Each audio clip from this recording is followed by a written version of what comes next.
20 के पेपर का फिजिक्स का एनालिसिस। सबसे पहले यहाँ पर कार्यफलन क्या होता है। कार्यफलन को जैसे हमें लिखा होता है 6.6, ठीक है ना। और ये तब होता है जब हमारी देहली आवर्ती जब हम मैक्सिमम यानी कि उससे निकालते हैं कि जितने फोटोन से हमारी कितनी देहली आवर्ती कह रहा हूँ, इतनी तरंग दैर्घ्य देने पर उससे हमारे इलेक्ट्रॉन निकल सकते हैं। तो इसका कार्यफलन अगर इस ऐसे लिखा हो 6.6 EV, तो हम इसको क्या करेंगे जूल में परिवर्तन करने के लिए या इसको EV से हटाने के लिए क्या करते हैं 6.6 का गुणा कर देते 1.6 गुणा 10⁻⁻19 जूल से, ठीक है ना, जो आवेश होते हैं। बल लंबवत अगर हो तो यहाँ पर पाइथागोरस प्रमेय लगा के हम क्या करते हैं, हम कुल F यानी F नेट निकालने के लिए √F1 square plus F2 square करते हैं, ठीक है ना। जिस तरह यहाँ दिया अभी लंबवत बल लग रहे हैं तो F नेट के लिए हम क्या कर देंगे √ और दोनों का स्क्वायर कर देंगे प्लस करके। F घर्षण क्या होता है, देखो अगर किसी वस्तु पर घर्षण बल लग रहा है, ठीक है ना, तो वो क्या होता है, वो तो एक उसका म्यू नेतांक होता है, घर्षण नेतांक, और उसका गुणा जब हम कर देते हैं किससे mg से, ठीक है ना, तो वो होता है हमारा घर्षण का बल। और ये घर्षण गुणांक जो है हमारा क्या नाम है F जो घर्षण है वो नियतांक जो इक्विलिब्रियम है वो कब होगा, जब ये बराबर हो जाएगा किसके F के, यानी कि F बराबर हो जाएगा इस घर्षण के, ठीक है ना। तो वस्तु क्या हो जाएगी, रुकी रहेगी, यहाँ इक्विलिब्रियम में रहेगी, वस्तु ठहर जाएगी एक जगह पर। तो वो कब होगा, जब μmg बराबर हो जाएगा μma के, ठीक है ना, ma के फोर्स के। अब एक एटीएम को पास्कल परिवर्तन के लिए क्या करते हैं 10⁵5 पास्कल में होती है, ठीक है ना।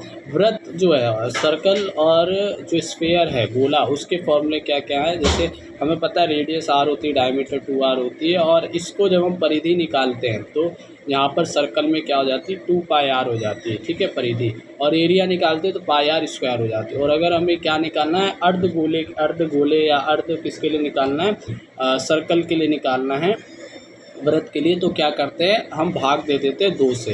गोला अगर है तो v क्या हो जाएगा 4/3 πr³ हो जाएगा, ठीक है ना, या वॉल्यूम 4/3 πr³, और एरिया के लिए क्या आ जाएगा 4πr स्क्वायर हो जाएगा। अब मान लो हमारी इस तरह से तरंग जा रही है, ठीक है ना, तो तरंग क्या होगी, ये हमारा जब हम इस पूरे ग्राफ को देखेंगे तो ये 180 हमारा पाई और पाई 180, तो ये दोनों क्या हो जाएंगे 2π हो जाएगा, और इसी 2π यानी 360 डिग्री को हम क्या बोलते हैं, हम बोलते हैं लैम्बडा, ठीक है ना। तो हमारा जो लैम्बडा तरंग दैर्घ्य है वो किसके बराबर होती है 2π यानी 360 डिग्री के। और कायांतरण क्या होता है, जिसे हम इस तरह फ्लक्स वाला जो इस तरह होता है ना उससे लिखते हैं, जो कि हमारा क्या होता है k गुणा में डेल्टा एक्स क्या होता है पथांतर होता है, ठीक है, कायांतर और पथांतर। अब यहाँ पर इसको किस तरह हम लिखते हैं I max cos स्क्वायर और जो कायांतर या कलांतर बटे में 2, तो इस तरह से हम यहाँ पर लिखते हैं। और कलांतर क्या होता है हमारा k को हम 2π/λ इंटू डेल्टा एक्स, ठीक है ना, यहाँ दूरी दे रखी होगी, उससे हम निकालते हैं। बोर का मोमेंटम अगर हमें पूछे कोणीय संवेग, तो वो क्या होता है nh/2π होता है, ठीक है।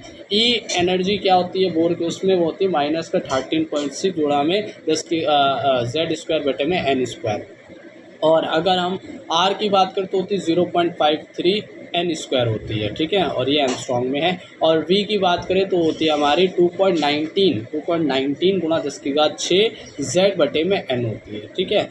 n बराबर 1 दे रखी है, तो यहाँ पर n बराबर 1 पे मूल अवस्था कहलाती है, और उत्तेजित अवस्था द्वितीय अवस्था किसे कहते हैं, n बराबर प्रथम उत्तेजित अवस्था या प्रथम अवस्था किसे n बराबर 2 को बोलते हैं, और द्वितीय अवस्था में क्या होता है n बराबर 3 होता है, ठीक है ना। कार्य पृथ्वी से h ऊंचाई उठाते हैं तो उसमें कार्य हमें कितना करना पड़ता है mgh, है ना। हाँ, अगर हम पृथ्वी से उठा रहे हैं तो वो हो जाएगा mgh बटे में 1 प्लस h बटे में r, है ना। और यहाँ पर कैपिटल R लेंगे क्योंकि हम पृथ्वी की त्रिज्या से देखते हैं, ठीक है ना। तो ये हमारी क्या हो जाएगी, पृथ्वी से जब हम h ऊंचाई पर उठा रहे हैं किसी वस्तु को तो mgh बटे में 1 प्लस h/r हो जाएगा कैपिटल R। अनुनाद में क्या होता है, जो हमारा प्रेरक है ना, इंडक्शन है, वो किसके बराबर हो जाता है, हमारे संधारित्र के, ठीक है। XL बराबर किसके हो जाता है, XC के हो जाता है। और F अनुनादी आवृत्ति में क्या होता है, F इज इक्वल टू में हम क्या करते हैं 1/2 पाई है ना √LC हो जाएगा, ठीक है ना। यहाँ इस पर जब ये अनुनादी आवृत्ति हम निकालेंगे अनुनाद पर, क्योंकि XL बराबर क्या हो जाता है XC के होता है। और कुल प्रतिरोध, जैसे हमें प्रतिरोध दे रखे हैं है ना, एक AC करंट पर उस पर 3 तरह के प्रतिरोध लग रहा है, L लग रहा है, C लग रहा है, R लग रहा है, तो उसमें क्या होता है, वो होता है बराबर √R² प्लस ब्रैकेट में होल ट्वाइस क्या हो जाएगा XL माइनस XC हो जाएगा, ठीक है ना। ये भी हमें याद रखना है। अब हम ऊर्जा देखते हैं किसी संधारित्र की, तो क्या होती है U=12CV² होती है। और अगर हम संधारित्र में आपस में जोड़ रहे हैं बाद में, ठीक, तो उसमें क्या हो जाती है 1/4 हो जाती है CV² हो जाती है। 2 संधारित्र अगर हम जोड़ देते हैं आपस में। अब गैस की जो हमारे अणु है वो क्या है, अनावस्था में रहते हैं, ठीक है, तो अवस्था में रहते हैं, तो उसके लिए हम क्या निकालते हैं, उसकी जो गति होगी उसको हम VRMS बोलते हैं, यानी कि रेट मीन हम औसत चाल उसकी निकालते हैं, ठीक है ना, RMS उसे बोला जाता है। तो वो क्या होती है हमारी गैस के अणुओं के लिए √3RM बटे में 3RT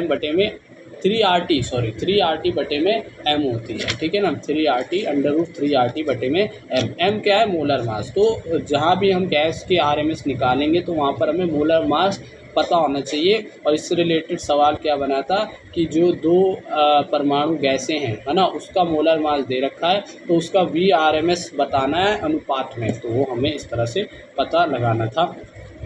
यहाँ पर फिर से जो हमारा कालांतर है वो क्या आ जाएगा, वो K ΔX होता है, ठीक है। अब जब वेव की बात करते हैं तो अगर उसकी हमें दूरी निकालनी है, कालांतर निकालना है, तो उसके लिए क्या करेंगे हम, K हमें देखना पड़ेगा और ΔX दूरी हमें देखनी पड़ेगी।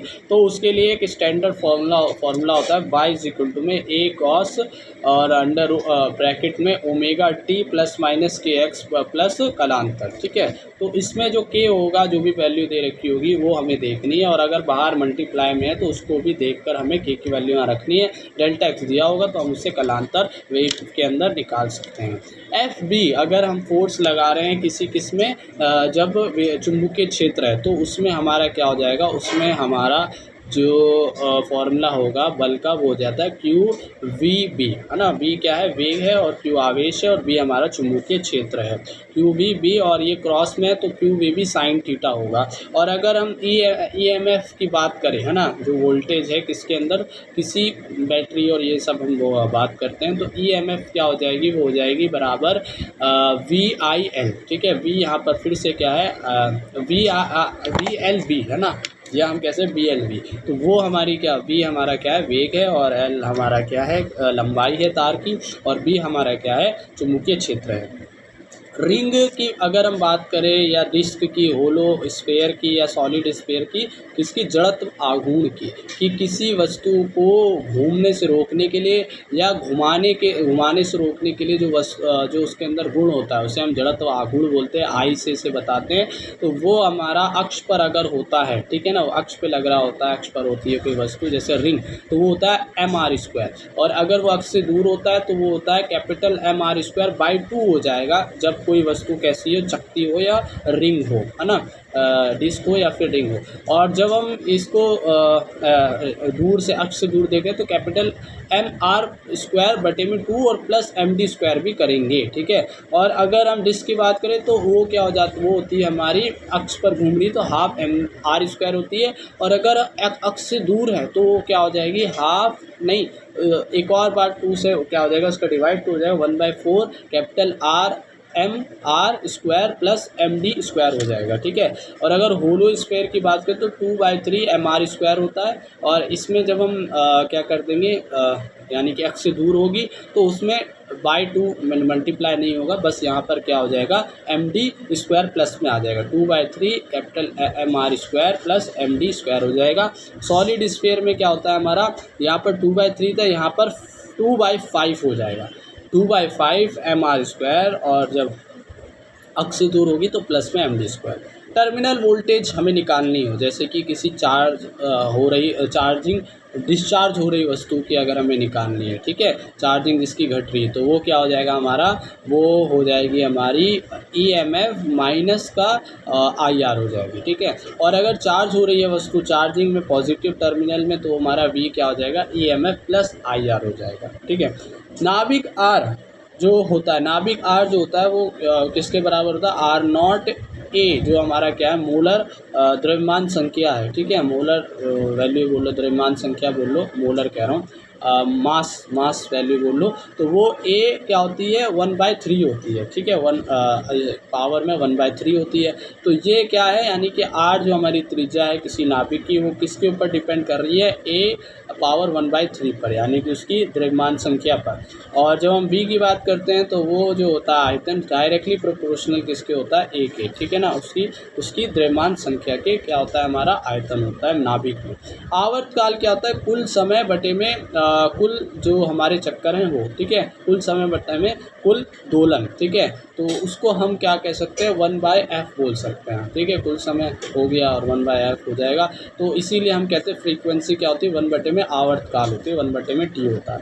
t एक और इसका फॉर्मूला है हमारा आवर्तकाल का, 2π√L/g, तो ये इसका एक और फॉर्मूला है। L क्या है, लोलक की लंबाई निकालने के लिए हम ये लगाते हैं 2π√L/g, और g का मान यहाँ कम ज़्यादा कब होगा, जब हम लिफ्ट में होंगे और ऊपर जा रहा होगा, तो यहाँ पर g का मान क्या होता है, बढ़ जाता है, और जब नीचे जा रहे तो g का मान क्या होता है, घटता है।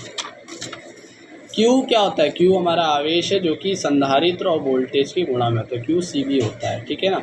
और सीरीज़ में जब हम संधारित्र को जोड़ते हैं तो वो कैसे जुड़ता है, 1/C1 + 1/C2 करके जुड़ता है ना, और R का उल्टा होता है, वो डायरेक्टली सीरीज़ में जुड़ जाते हैं। हीटर में पावर क्या होती है, V²/R होती है, और R यहाँ पर नियत रहेगा जब केवल V में बदलाव हो, ठीक है ना, तो इससे हम यहाँ पर पावर निकालते हैं, और पावर वाट में होती है, ये चीज़ याद रखना, वाट में। अल्टरनेटिव जो हमारा करंट है ना, वो क्या होता है, अल्टरनेटिव बह रहा है तो उसका ग्राफ कैसा बनेगा, पहले ऊपर जाएगा फिर नीचे फिर ऊपर, इस तरह से हमारा ग्राफ बनेगा। और जब हम इसका I मैक्सिमम देखेंगे तो वो किसके बराबर होता है, T/4 के, क्योंकि हम यहाँ पर T और I में देख रहे हैं अंतर, ठीक है, तो T/4, और जब यहाँ पर बीच में होगा तो हाफ हो जाएगा, और फिर तीसरे उसमें देखेंगे तो वो माइनस की तरफ सबसे ज़्यादा क्या होगा हमारा, मैक्सिमम में होगा I0, तो वो हमारा क्या हो जाएगा, 3T/2 हो जाएगा, और जब पूरा चक्कर लगाए तो T हमारा कहलाएगा पूरा। तो यहाँ पर अल्टरनेटिव करंट में जब हम IRMS निकालते हो, I0/√2 होता है, और VRMS में क्या होता है, V0/√2 होता है। अल्फ़ा कण और बीटा कण की बात करते हैं या गामा कण की, तो उसमें अल्फ़ा कण में क्या होता है, 2 न्यूट्रॉन होते हैं, 2 प्रोटॉन होते हैं, और इसकी द्रव्यमान संख्या क्या हो जाएगी, 4 हो जाएगी, क्योंकि 2 प्रोटॉन है, 2 से 2 गुना हो जाएगा 4। और बीटा कण में कुछ नहीं होता, बीटा माइनस कण हम देखते हैं जिसमें 1 इलेक्ट्रॉन होता है और ये तीव्र गति करता है, और गामा में कुछ नहीं होता है, ठीक है ना, इलेक्ट्रॉन ना प्रोटॉन और न्यूट्रॉन। अब हमारा क्या है, इस फ्लक्स, मैग्नेटिक फ्लक्स हमें निकालना है, चुंबकीय फ्लक्स, जो कि क्या होता है, चुंबकीय क्षेत्र, और डॉट उसका क्या होता है, क्षेत्रफल। और इसी तरह से जब हम किसका निकालते हैं, इलेक्ट्रिक फ्लक्स निकालते हैं, है ना, क्या बोलते हैं इसे, विद्युतीय फ्लक्स बोलते हैं, जिसमें हम E गुणा में क्या करते हैं, E.A करते हैं, और डॉट यहाँ पर क्रॉस क्या हो जाएगा, cos थीटा हो जाएगा, यानी EA cos थीटा या फिर BA cos थीटा। लैम्बडा क्या होता है, लैम्बडा हमारा होता है h/संवेग, h/ क्या होता है, संवेग होता है हमारा लैम्बडा, ठीक है ना, h और संवेग हमें निकालना है, तो इस तरह से हम निकाल सकते हैं। अगर हम किसी पृथ्वी से गहराई में जा रहे हैं ना, G0 गहराई में जाते हैं, तो हमारा G कम होता है, तो इसका फॉर्मूला क्या होगा, G ब्रैकेट में 1 - D/R होता है, कैपिटल R जो पृथ्वी की त्रिज्या है, ठीक है, क्या होगा, G अंडर ब्रैकेट 1 - D/कैपिटल R। अब जब हम V एस्केप निकाल लें, कोई वस्तु है एस्केप करी पृथ्वी से, तो वो क्या होती है, √2gm/r होती है, क्या होती है, V एस्केप √2gm/r होती है, ठीक है। एनर्जी निकालना है किसी सैटेलाइट वगैरह की, तो उसके लिए क्या होती है, माइनस का G capital M small m बटे में 2r होती है, ठीक है, स्मॉल r लिखते हैं, क्यों, क्योंकि यहाँ पर ये जो होती है, ये किसी वस्तु की जो स्थिति है, यानी कि H वो किसके क्या होती है, वो होती है हमारी मतलब प्लस में होती है किसके, पृथ्वी की त्रिज्या, H plus R, capital R बोल लो, पृथ्वी की त्रिज्या से ऊंचाई होती है, ठीक है, जो स्मॉल आर है। दाब क्या होता है हमारा तरल में, वो होता है हमारा रो जी एच। रो क्या है हमारा घनत्व है, और जी गुरुत्वाकर्षण है, एच क्या है गहराई बोल लो, है ना, एच ऊंचाई भी जेड से बता सकते हैं हम इसे। और अगर कोई सबमरीन है, अंदर कोई वस्तु जा रही है, तो उस पर एटमॉस्फेरिक भी प्रेशर लगेगा, P nought plus rho g H हो जाएगा, ठीक है, जेड नॉट गहराई पर, ठीक है, एच मतलब जेड नॉट गहराई पर जा रही है। बुलबुला अगर पानी के अंदर हो तो उस पर वी जो इसका इनसाइड वो लगेगा प्रेशर, देखो आउटसाइड तो ये लगेगा P nought plus rho g H लगेगा, लेकिन इनसाइड की अगर हम बात करें तो उसमें यहाँ पर प्लस एक और हो जाएगा, 2s बाई आर हो जाएगा, क्योंकि उसका सरफेस भी प्लस हो जाएगा, यानी कि P nought plus rho g h plus 2s by R हो जाएगा। और पानी के बाहर जो बुलबुला है उसकी जो क्षेत्रफल है वो बढ़ जाएगा, तो वो 4s बाई आर हो जाएगा, और सिर्फ बाहर का एटमॉस्फेरिक प्रेशर लगेगा पी नॉट, तो P nought plus 4s by R उसका पूरा क्या लगेगा, वहाँ का दाब लगेगा, ठीक है ना, उस बुलबुले का। अभी हमने इतना देखा है, हमारा 2026 का पेपर।